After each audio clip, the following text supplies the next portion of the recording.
어저께 저녁 수예배에 나눈 말씀처럼 예레미야는 하나님의 명령대로 토기장의 집으로 내려갔습니다. 그곳에서 토기장이가 진흙으로 만든 흙을 터뜨리고 또 다른 그릇을 만드는 그런 광경을 지켜보았습니다. 그리고 하나님이 토기장이와 같이 나라와 민족의 부침을 결정하는 주권자이심을 선포했습니다. 그럼에도 불구하고 우상숭배에서 떠나지 않는 그 이스라엘을 강한 동풍이 광야의 먼지를 뒤덮이게 하듯이 그들의 원수 앞에서 흩어버리게 하실 것이다 라고 강력하게 경고하고 있습니다. 그러자 사람들이 그 말씀을 선포하는 예레미야를 해치기 위해서 음모를 꾸미고 구덩이를 팝니다. 그러자 예레미야가 하나님께 그 사실을 고하면서 구원을 호소합니다. 그것이 18장의 뒷부분입니다. 18장 23절을 보시면 예레미야 호소가 있죠.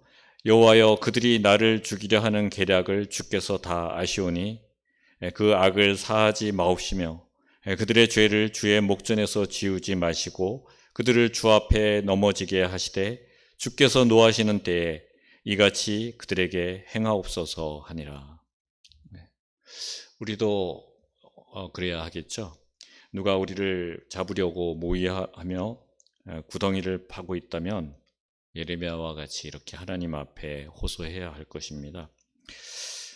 모든 것을 하나님께 그 처분을 맡겨야 하는 것입니다. 내가 알량한 내 힘으로, 내 실력으로 그들을 맞서거나 대응한다면 해결이나 수습보다는 오히려 그 사태가 더 커질 수 있기 때문입니다.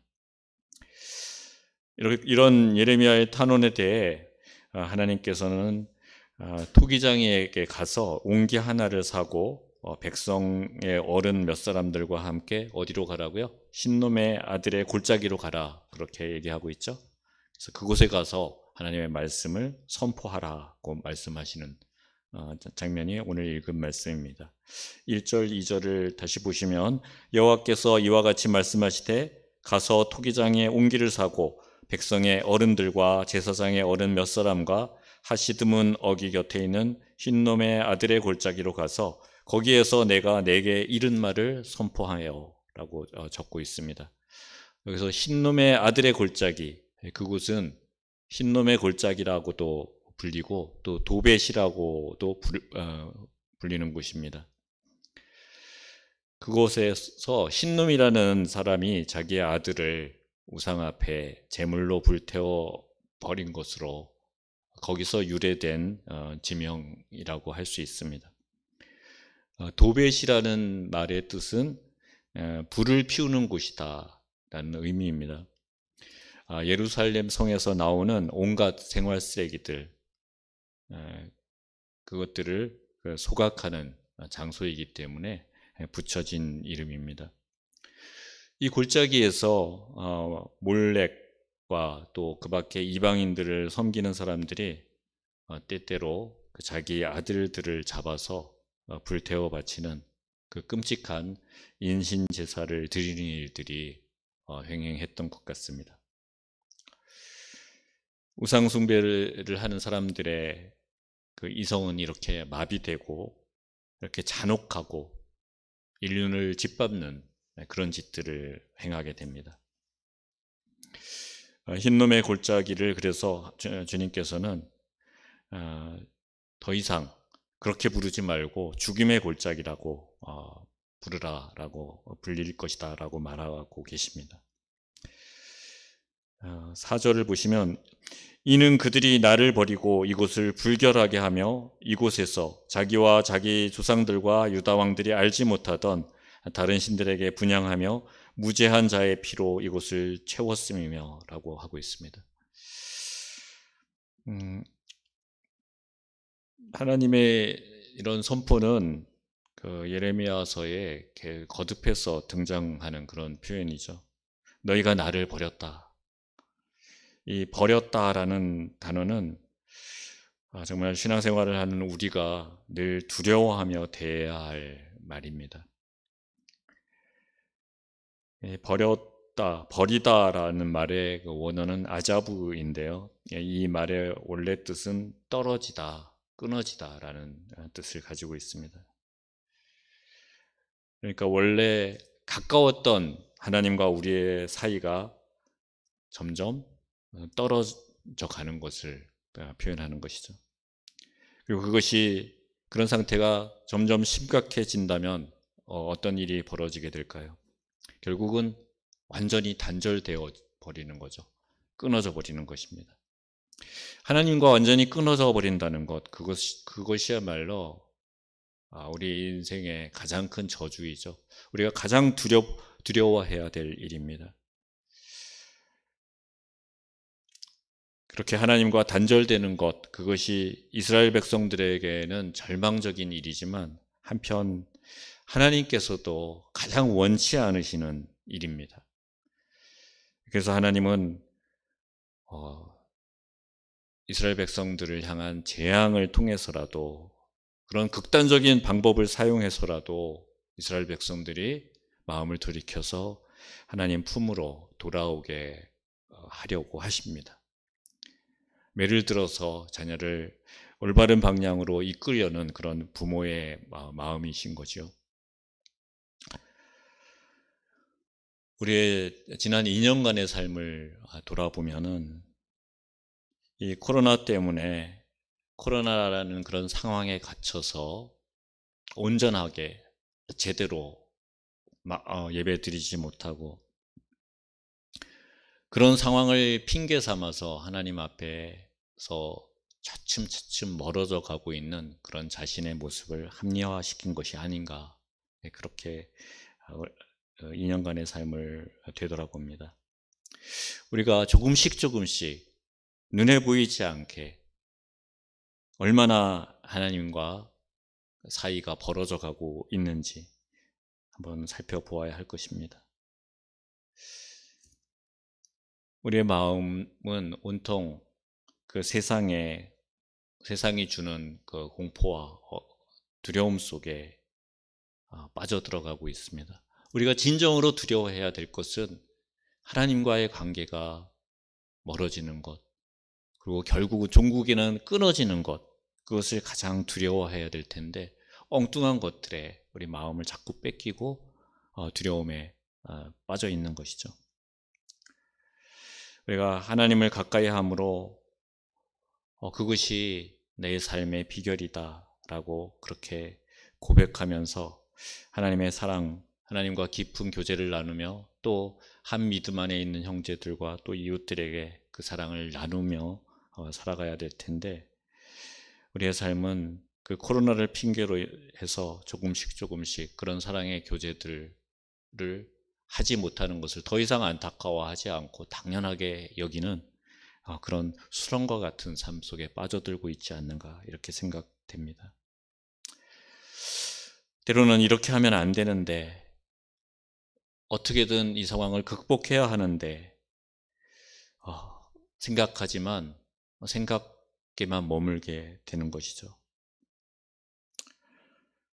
그래서 우리는 지금 하나님과 나와 너무나 소원한 관계가 되었다라는 것을 문득 깨달으면서 그 속에서 우리 삶에 그 어떤 기쁨과 즐거움도 느끼지 못하는 그런 공허함을 때로 느끼게 됩니다. 하나님과의 관계에서 점점 멀어지다가 결국은 끊어지게 하는 것, 바로 이것이 마귀의 책략이라고 할 수 있습니다. 우리는 결코 그 마귀의 의도대로 우리 삶을 무너뜨려서는 안 됩니다. 하나님과 떨어져 가고 있는 나를 발견했다면 우리가 즉시 해야 될 일은 마음을 돌이켜서 하나님 앞으로 달려가는 일입니다. 하나님과 가까이 내 삶을 드리는 것이, 하나님 앞에 가까이 나아가는 것이 우리의 모든 삶 속에서 우리가 가장 먼저 해야 될 일입니다. 야고보서에서는 우리가 꼭 따라야 할 그 중요한 명령이 등장합니다. 하나님을 가까이 하라. 그리하면 너희를 가까이 하시리라. 죄인들아 손을 깨끗이 하라. 두 마음을 품은 자들아 마음을 정결하게 하라. 야고보서 4장 8절 말씀입니다. 여러분, 야고보의 권면처럼 하나님과 멀어지지 마십시오. 그분 앞에 가까이 다가가십시오. 오늘 이 하루도 하나님을 가까이 하는 자들에게 하나님께서 승리를 허락하실 줄로 믿습니다. 하나님이 이스라엘 백성들에게 재앙을 내리신 이유는 그들이 하나님이 아닌 다른 신들에게 마음을 뺏기고 그것을 섬겼기 때문입니다. 그래서 하나님께서는 사랑하는 이들을 빼앗긴 그 분노 속에서 질투하십니다. 하나님은 질투하실 정도로 당신이 선택한 백성을 그 어떤 자들에게도 빼앗기기를 싫어하시는 분이십니다. 그래서 십계명에서 가장 먼저 등장하는 1계명이 무엇이죠? 바로 너는 나 외에는 다른 신들을 내게 두지 말라라는 그런 명령이죠. 이 말씀은 너무나 분명한 것입니다. 하나님은 결코 하나님 이외에 어떤 것들을 섬기는 것, 그것을 허용하지 않습니다. 조금이라도 우리 마음이 하나님 외에 다른 것들을 향하는 것을 원치 않으십니다. 오직 하나님 한 분만을 바라보기를 원하십니다. 그러나 우리는 한 곳만을 바라보지 못하는 그런 천성적인 그 죄인이라는 것을 우리는 알 수 있습니다. 입술로는 하나님을 섬긴다라고 고백하지만 여전히 우리 시선은 세상을 향해서 곁눈질합니다. 이스라엘 백성들의 모습을 유심히 본다면 그들의 시선은 결코 하나님께 고정되어 있지 않았습니다. 그들은 다른 신들을 섬기고 또 특히 바알 앞에서 열심히 경배했습니다. 5절 말씀을 보시면 또 그들이 바알을 위하여 산당을 건축하고 자기의 아들들을 바알에게 번제로 불살라 드렸나니 이는 내가 명령하거나 말하거나 뜻한 바가 아니니라 라고 말씀하고 있습니다. 흰놈의 골짜기에는 바알 신당과 또 여러 가지 이방 신들을 섬기는 신당들이 있었습니다. 그곳에서 제사하는 그 이방 신들의 신봉자들 가운데서 자기의 아들을 불살라서 그 우상에게 번제로 바치는 자들이 있었습니다. 하나님께서는 단호하게 그 바알을 섬기는 것은 결코 내 뜻이 아니다 라고 말씀하십니다. 오늘 하나님께서는 우리를 향해서도 동일하게 말씀하십니다. 너희가 그렇게 사는 것, 그것은 결코 내 뜻이 아니다.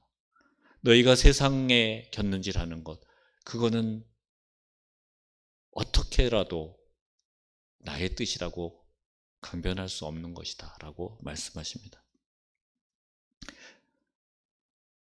6절을 보시면 그러므로 보라 다시는 이곳을 도벳이나 흰놈의 아들의 골짜기라 부르지 아니하고 오직 죽임의 골짜기라 부르는 날이 이를 것이라 여호와의 말이니라.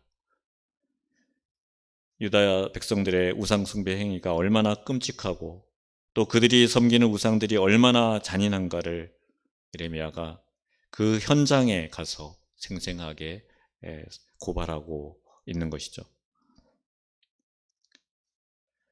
몰록과 바알, 그 우상 이방신들을 섬기는 자들은 그 가짜 신들이 인신 제물을 요구한다. 자신들의 아들을 불살라서 바치는 것을 기뻐한다라고 믿었습니다. 그들의 말대로라면 그것들은 인생을 살리는 신들이 아니라 죽이는 것들이죠. 그렇지만 우리 하나님은 어떤 분이십니까? 내가 온통 마음을 빼앗기고 있는 그 아들 이삭을 나에게 바쳐라. 그 말씀에 순종하여서 모리아산으로 아들을 끌고 가서 제단을 쌓고 사랑하는 이삭을 결박하고 칼로 그를 내리치려는 아브라함에게 뭐라고 말씀하셨습니까? 그 아이에게 손대지 말라. 그에게 아무 일도 하지 말라. 라고 말씀하셨죠. 그러면서 수풀에 걸린 수량을 끌어다가 번제로 드리게 하셨습니다. 하나님은 그렇게 우리를 살리시는 하나님이십니다. 예나 지금이나 우상은 결국 우리의 생명을 해치고 죽이는 신입니다. 오직 살리시는 하나님, 그분은 여호와 하나님 한 분뿐입니다. 그분 앞에 우리는 예배와 영광을 바쳐야 할 것입니다. 그것만이 우리가 살고 또 우리의 생명이 더욱 풍성해지는 그런 비결입니다. 여러분이 조금이라도 하나님 위에 다른 것에 마음을 빼앗겼다면 돌이켜서 하나님께만 마음을 쏟겠다고 다시금 단호하게 결정하시기 바랍니다. 오직 하나님 한 분만을 섬기는 것이 하나님의 뜻입니다. 요한일서 5장 21절은 자녀들아 너희 자신을 지켜 우상에게서 멀리하라 라고 말씀합니다. 우리를 지키는 것은 바로 우상에게서 우리가 멀리 떨어지는 것입니다. 오늘 우리는 하나님을 버리고 우상을 섬기는 데 빠져들어갔던 유다 백성들의 모습을 보았습니다. 우상숭배의 죄는 그들만의 문제가 아니라는 것을 우리가 깨달았습니다. 이 시대를 살아가는 우리 삶에도 그 죄가 깊숙이 들어와 있다는 것을 보게 되었습니다. 이제 우리는 하나님과 멀어져서 그 관계가 끊어질 지경이 되어버린 이 상황 앞에서 그 관계를 회복시키기 위해서 마음을 찢으며 하나님 앞에 나아가야 합니다. 그리고 하나님 외에 의지하고 있는 모든 것들을 과감히 내던져야 합니다. 우리가 이제부터는 오직 하나님 앞에 나아가서 하나님과 밀착해서 하나님만 바라보며 하나님만 섬기는 하나님의 거룩한 자녀로 살아가겠노라 결단할 때입니다. 그리고 그 결단을 우리 삶 속에 실행으로 옮겨야 될 때입니다. 그럴 때 하나님께서 크신 능력과 은혜를 우리에게 허락하실 것입니다. 우리 모두가 마음을 돌려서 온전히 하나님만을 바라보며 의지하는 그런 믿음을 회복할 수 있기를 간절히 바랍니다. 하나님께서 우리 삶 위에 베풀어 주실 그 은혜들을 헤아리며 그 끝없는 사랑, 멈추지 않는 사랑 앞에서 감사함으로 나아가는 12월 한 달이 되시기를 바랍니다. 기도하겠습니다. 아버지 하나님,